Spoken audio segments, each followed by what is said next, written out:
Give me your take. Are we heading towards a nuclear war? We are closer to nuclear war than the world has ever been. We are significantly closer to nuclear war than the Cuban Missile Crisis to which you referred.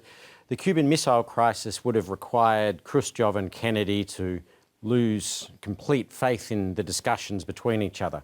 Here, we are as close to nuclear war as Putin wants us to be.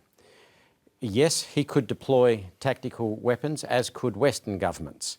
If Putin decides to put a foot into a NATO country, over the border into Lithuania, Latvia, Poland, we're in all sorts of trouble. What happens if he actually does get into Kiev and then goes through Transnistria to Moldova? Well, Moldova's not a NATO country, so it wouldn't trigger Article 5. I think we're very, very close. I think exactly the introduction that you've put, if a no-fly zone was created and you had NATO pilots shooting at Russian pilots and vice versa, the path from that to nuclear conflict is clear, frightening and present.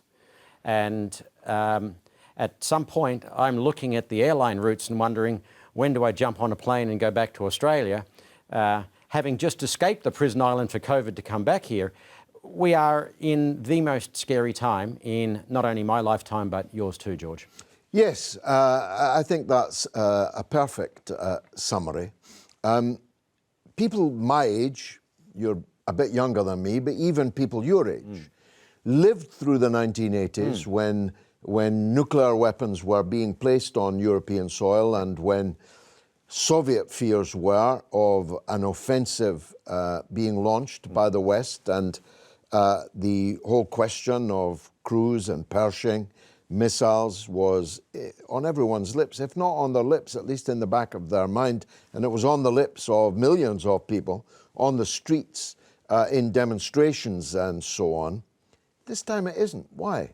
So it's a lot more confusing. There's a general rule in international affairs, which is this: if the answer seems simple, then it's not the answer. It's always a lot more complex than it first appears. If you go back just to 2014, which in the context of this current dispute is very recent history, did the West mishandle what could have been done in Crimea, for example? If instead of saying to the Russians, you can't have Crimea, if the West had have said, you can't take Crimea by force, but is there a way we could have had, for an example, an leaseback, for example, or an OSCE monitored referendum? With an OSCE monitored referendum in Kosovo as well. Russia doesn't support Kosovo's independence. Russia claims that all of Serbia needed to vote, whereas the West says all of Ukraine needed to vote on Crimea.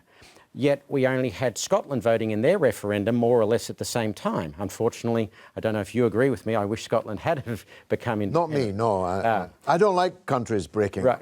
So if we had have back in 2014 said, OK, let's have an OSCE monitored referendum, no one disputes the vast majority of the people in Crimea would have preferred to have been in Russia, as they were before Khrushchev signed the document to give them to Ukraine.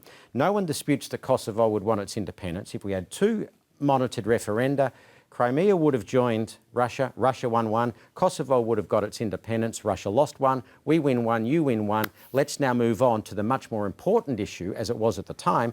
How do Russia and the West work together to counter a rise in China, as opposed to pushing Russia into China's hands? So you've now got President Xi and President Putin working very closely together through the Shanghai Cooperation Organization and other institutions. Now, I can lay all of this out and I can give you pros and cons to both. There is no very clear answer.